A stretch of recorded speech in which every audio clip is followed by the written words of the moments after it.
Hari Om. Start with the prayer. Om Samasta Jana Kalyani Niratam Karunamayam Namami Chinmayam Devam Sadgurum Brahma Vidvaram Vasudeva Sutam Devam Kamsa Chanura Mardanam Devaki Paramanandam Krishnam Vande Jagadgurum Tvameva Mata Cha Pitatvameva Tvameva Bandhusya Sakhatvameva Tvameva Vidya Dravidam Tvameva Tvameva Sarvam Amadeva Deva Tvameva Sarvam Gurudeva Deva. Hari Om. We are looking at the meditation slokas of the Vivek Chudamani that starts from 255 and it states Brahma Tattvamasi Bhavayatmani. So having taught about Tattvamasi statement, now I had to make it that knowledge as internalize the knowledge. So the scripture teaches after Srotavyaha, Mantavyaha, I had to contemplate not it Nididhyasitavyaha. So it is internalizing of the teachers. It's not Brahman somewhere. I am not looking for Brahman. I have to recognize that I am the Brahman that I have been looking for. Essentially, from the point of our own analysis, I am the total Atma, the happiness that I am longing for. So what I am longing for, I am already that. And that's what the scripture is. If I am already that, how come I am suffering? You are suffering only because your identification with the Nama and Rupa, with the world. So give up the identification, then you can recognize. Identification can cause a problem. So one day I was sitting completely full and having scrumptious dinner and sitting on the lazy boy chair. Lazy boy chair are more familiar in the America and all here. We say all easy chair and watching a TV or movie, and the movie there, and the movie was so interesting. I got involved in the movie, and in the movie I am looking at the hero and heroine are suffering, and they're running away in the forest, being chased by the villains and all that, and I am sitting in the lazy boy in the AC room, and they are in the hot sun running there, and I'm sitting there and crying as though I am suffering, because my identification is so intense with the characters there. I forget who I am, and I am taking their role as my role and their suffering as my suffering, and consequently the problem is with the identification. So what should I do? Say, hey, this is only a movie, there is not even movie, even the hero and heroine were not really only acting there, they were happy somewhere in there, and because they made so much money, even they are not suffering and they are enjoying. What I am seeing is only a light and shades there on this TV screen, and the TV screen itself is not changing. It is Sthita Prajna, it is constantly changing. Everything is happening on top of it, but nothing is affected. In the same way, I have to recognize that and recognize that I am the totality, because I am not totality not from the point of body, mind, intellect. Body, mind, intellect are limited. People say, if you are totality, if you are Brahman, why don't you do this? If I have to do something, then I am not totality. Brahman cannot do anything. Why should I know that? So someone told me, oh, if you are Brahman, if you are everything, drink this Visham. One Dvaitan asked me.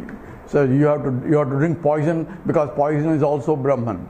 So why should I drink poison? Poison is, just because I am a scientist doesn't mean, and electron protons, everything is electron protons, doesn't mean that I will take poison electron protons. I would like to have a delicious food drink rather than poison. Why? Even though both are electron protons, why don't I do it?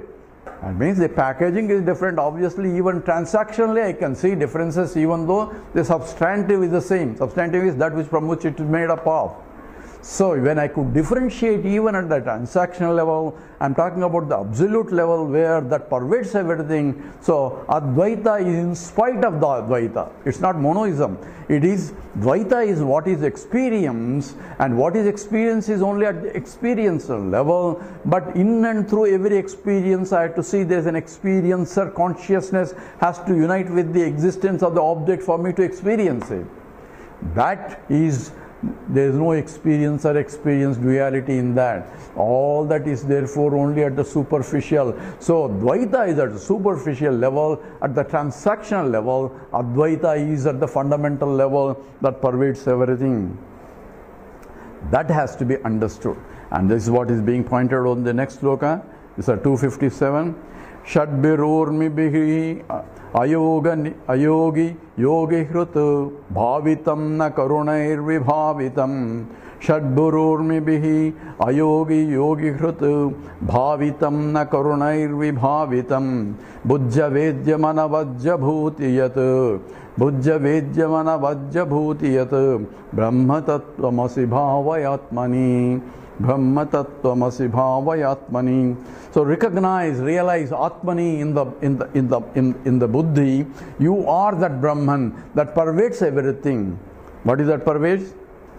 In this sloka it says, Shadmar Urmibihi Ayogi Yoga Hrutu. Shad Urunmihi. Ur is the waves of the six waves of things that keep continuously running. Waves is going up and down, small waves swallowing the big wave, and the one big waves, and again that goes back again. So waves keeps coming and going, and that's the glory of the ocean. You say, I am waiting outside the ocean, sitting there, I want to take a dip in the ocean. Okay, why don't you do it? I am waiting when the waves stop so that I can dip. That is asking for something which is not possible. So I want to see when everything is quiet, when the mind is calm and quiet. I want to keep my mind and calm and quiet so that the Brahman can be revealed. Then you will be struggling hard to keep the mind quiet. So it is not that. You have to inquire using the vritti itself, what is the essence of it. By when you start concentrating the essence of it, automatically your attention of the mind shifts from the superficial names and forms to the substantive, which is the basis of the names and forms. So it is not physically rejecting anything or going somewhere to meditate. It is in and through whatever I see has to be done. But initially, for practice to establish in that motion, you may have to sit in some place where you avoid unnecessarily disturbances, so that you can take smaller things to see what is the essence. But ultimately, I had to go in and through the transactions. I had to keep that mind all the time. So here, Shad Mirur may be he. So there are the six waves that are coming and going throughout life itself. And essentially, this is the Shankaracharya interprets this is essentially Shadmurur Mihi. The six are the hunger and thirst, or two, Sokam and Moham, the crying and Moham, delusion, Jara, Mrityu, this is the disease and the death, or six modifications that continuously happen throughout their life. So, oh, somebody died, oh, my dear darling, and he was so and so. So, you cry so hard because somebody else has died. You don't cry for your death. You are born, you cry when you are born. But when you die, other people will be crying. So it's here, Jara Mrityu. But when the diseases, all pain here, pain there, and as you go older and older, all becomes a painful. Sitting is a project, getting from this is another project, hearing becomes a problem, seeing becomes a problem. You start depending upon, like a child, with other people for your transactions. All that is only at the body level. Body will undergo irrespective of whether jnani or ajnani. The jnanis can have even the cancer of throat or problems of the hand, like Ramana Maharshi had, or Ramakrishna Paramahamsa had. All that is at the body level. But body level doesn't belong to the Atma that I am, because I am Asangaha. And that's what is being here. Ayogihi. Ayogi means I am unattached by all these disturbances. Six modes of disturbance keep continuously coming, whether I am a jnani or a jnani.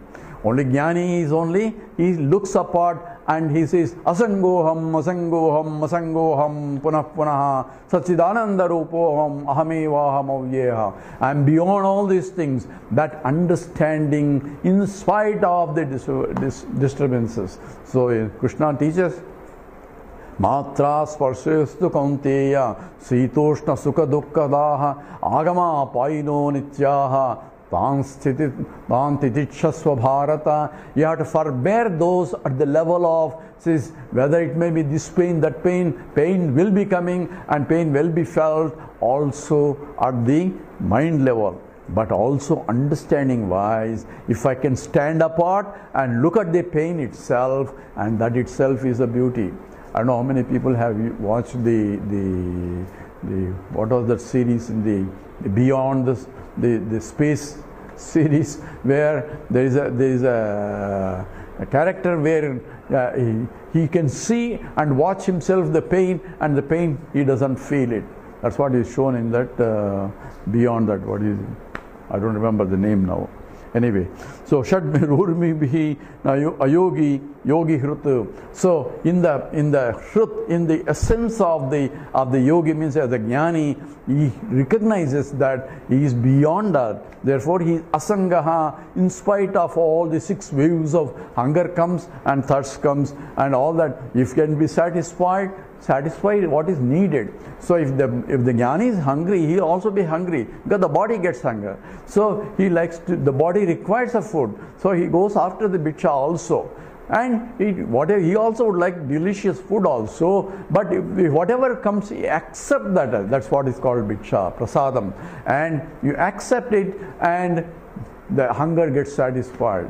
Those who know the Swami Chinmayananda's teacher, Tapovanchi, there are several interesting stories in terms of how his hunger was satisfied by the Lord himself. He himself comes in different forms to quench the thirst, because the one who ananyas chintayanto ma yajana paryupasate tesham yukta yoga kshemam vahamyaham. I will take care of the yoga and kshema once you are surrendered to me. That becomes his responsibility. So Tapovanchi, when he was so hungry, he was sitting there and says, let me see how the Lord is going to satisfy the hunger of this body. And suddenly when Pagadi was going around and saw Swami, oh my God, he says, Swami is there. He went and shared his food with him and satisfied the hunger also.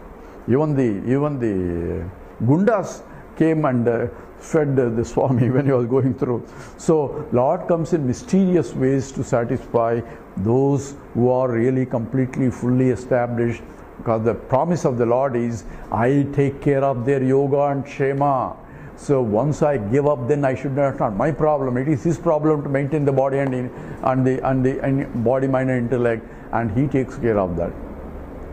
So Shadmirurbihi ayogi yoga hrutu. So that which is yoga, in the core of the personality of the yoga, he is ayogi. He is detached from everything. So bhavitam na karunair vibhavitam na karanair vibhavitam. So that has to be recognized in the heart of the seeker. Na karanair vibhavitam. That cannot be known by any instrument of knowledge. Sir, just now you said I need a buddhi. I need a buddhi to inquire it in, but the revealing of the fact of it is a self-revealing and self-known. So this is an example that the Naishkarmya Siddhi, the Sureshwaracharya gives, says, I need a torchlight. It's a pitch dark room. I go and put the torchlight everywhere. To see any object, I need a light. I need an instrument. Karanam is required. Then I saw a pot which is upside down, and when I put a torchlight, I saw there a pot upside down. So out of curiosity, I went and removed the pot to see what's inside. Then I see a candle burning there. Now do I need a torchlight to see the candle that is burning? But the candle is already source of light. I don't need another light to light. It is self-revealing. That's what is called light means. And this is light of all lights. Jyotir Jyotihi, Swayam Jyotihi. And that which is lights everything, that means everything is known because of that. And that cannot be known by any means of knowledge. And that means it's self-revealing. I am. Simple example is, when you are in the pitch dark room, say, are you there? Are you there? Yes, I am there. How do you know? There is no light there for you. How can you see yourself? I don't need to see myself. I don't need an instrument to know that I am there, because I am self-revealing, self-conscious entity because of the Siddhabhasa, because of the reflected consciousness makes me aware of myself all the time. That's what has to be understood. The Chidabhasa is reflected consciousness, makes me to understand that not only I am a conscious entity, but I am a self-conscious entity, makes my mind also a conscious entity, and knowing itself as well as knowing the other objects itself also. So, nakaranair na vibhavitam. So that which cannot be known by any other means, and that which is vibhavitam, that cannot be known by, but that knows everything but cannot be known by anything. And that is essentially is the nature of that. Buddhya vedyam. So buddhi avedyam. It cannot be known by buddhi. Just now you are saying the buddhi is required. It is what kind of buddhi is required? Here buddhi is talking about this outgoing buddhi, that which wants to know this. A differentiating buddhi is not the one that can know, because you need an integrating mind, integrating person, integrating intellect, that which sees oneness that pervades everything, not that sees the differences in everything. And that is the buddhi. The normal buddhi is what which differentiates. See, buddhi is there. I can differentiate this compared to that, and therefore I can go after this, and therefore the discrimination is there, and discrimination is required for my transactions, because I know where is the ground, where is the chair, and where is that, and all that I should know. What is food and what is garbage also. The discrimination has to be there. But that which there is a electron, protons are all pervading. It is in the electrons, in the garbage also. In the, that requires a different type of buddhi, where I should know what is the cause for everything. Eka karanam and sarva karyam. Karyams are different. So if I can buddhi differentiates only different karyams, I am not paying attention to that which is karanam in that. So my buddhi has to be that which is a jnana buddhi has required. And this buddhi, avedyam and anavajya bhuti, that which is anavajya means there is no difference or distinctions or the defects of in that pure Brahman. It is the dosha rahitam. All other things are doshas are there, because I am superficially seeing something different and qualifying on the basis of the superficial, and that is called essentially a dosha, because now I depend on it. So we say all the dependence of happiness outside becomes is gaining is a problem, and maintaining is a problem, and losing there will be a problem. And in every gain there is a loss involved. Therefore it is asantruptikaram, and it's bandhakatvam. Bandhakatvam is I start depending more and more on that for my happiness, and it becomes a disappointing. So any dependence other than yourself is misery, in fact slavery. So whereas depending on your own self for happiness, and that's what is a jnani is. That's why this is all the atmanyeva atmanatushtaha. He is reveling in himself by himself, because he is the source of happiness itself. And there is buddha vedyam anavajya bhutiyat. Anavajya means is defectless. It is of the nature of without any defects, because it is pure consciousness, undifferentiated. There is no swajati, vidati, swagata vedas. There is no internal differences that other acharyas propose as a part of the Brahman. In that case, the products will have the part Visheshnas getting destroyed, because they are all having vidya, suffering. But at the same time, I have to invoke the total is not suffering, even though the individual components are suffering. Organs are suffering, but the totality doesn't suffer. That's what by proclamation Ramanuja says, the Bhagavan Ramanujacharya says, in fact, is the Brahman is not unaffected, because that's what he said in the Gita. He says, Mayatatamidam sarvam jagadavya tamurtina mastani sarva bhutani. Nachaham teshu avastitaha. Their avastha is not affecting me. And therefore, I have to use that in order to say the totality is not affected, where the individuals are not affected. Here the advice is, even those affections are only superficial, therefore substantive cannot be affected. Names and forms are changing. Ring may suffer, but not the gold. Gold is from the point of gold, it is pure gold. So Brahma tattvamasi bhavayatmani. So recognize that I am that Brahman. Bhranti kalpita jagat kalashrayam swashrayam sadasat vilakshanam nishkalam nirupamana vruddhiyavat brahma tattvamasi bhavayatmani. Sloka 258. Bhranti kalpita jagat kalashrayam swashrayam cha sadasat vilakshanam nishkalam nirupamana vruddhiyat.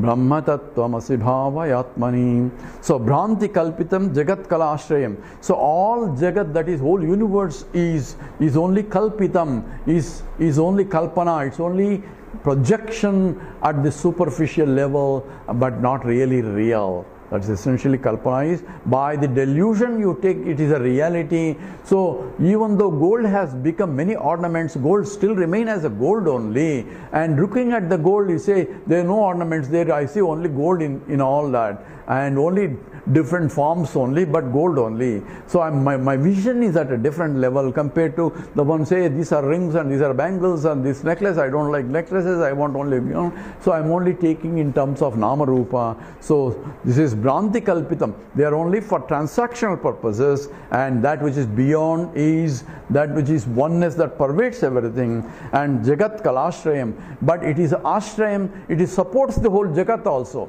We said Jagat is continuously changing. If something is changing, there has to be changeless entity in the changing things, and that is this, the Brahman. And because it's Brahman, because infiniteness, Jagat cannot be away from the Brahman. So Swashrayam, So where does the Brahman rest? If whole universe is resting on Brahman, where does Brahman rest? So some say, if you are God, who God will know? Or who created God? God created everything. Who created God? If God created by another God, then who created that God? It becomes infinite regress. But here he says the buck stops here. Say Swashrayam, there is no Ashrayam for it, because Brahman itself is infiniteness. There cannot be anything other than that for it to be sheltered. So Sadasat Vilakshanam. It is Vilakshanam of Sat and Asat. Here Sadasat Vilakshanam. Maya is also defined as Sadasat Vilakshanam. Michya is also defined Sadasat Vilakshanam. Here Sadasat Vilakshanam means it is neither gross nor subtle, because we have a Sthula Sariram and then Sukshma Sariram and then Karana Sariram. Even subtler than this is Karana Sariram. All that is beyond that is Sadasat. And that is that which is manifested, and it is avyaktam, unmanifested, and both are, it's different from both, because both manifested and unmanifested are being exemplified by this. Nishkalam, without any parts. Nirupamanam, there is no comparison with this. Uncomparably, the Ruddhimatu is a magnificent, incomparable, because it is a light of all lights. It is that which is Vibhuti, and as Krishna says, there are so many Vibhutis beyond my description, it's even infinite are my Vibhuti, but that which is because of which every Vibhuti is manifested, they are a manifestation of one, and that is in fact magnificent. The very mere presence of it, the inner things is becoming so dynamic. You can see how great that is. And Brahma Tattvamasi Bhavayatmani Nishkalam Nirupamanam Ruddhimat. It is of the magnificent nature. And Brahma Tattvamasi Bhavayatmani. Contemplate that is that Brahman that you are. So I had to recognize that using these slokas. So it is a meditative slokas to take my mind beyond the names and forms and firmly abiding in the knowledge of that. With that, we will continue in the next stop. With this we stop here. Om Purnamada Purnamidam Purnat Purnamudachyate Purnasya Purnamadaya Purnameva Vasishyate. Om Shanti Shanti Shanti. Harihi Om Sri Gurubhyo Namaha. Harihi Om.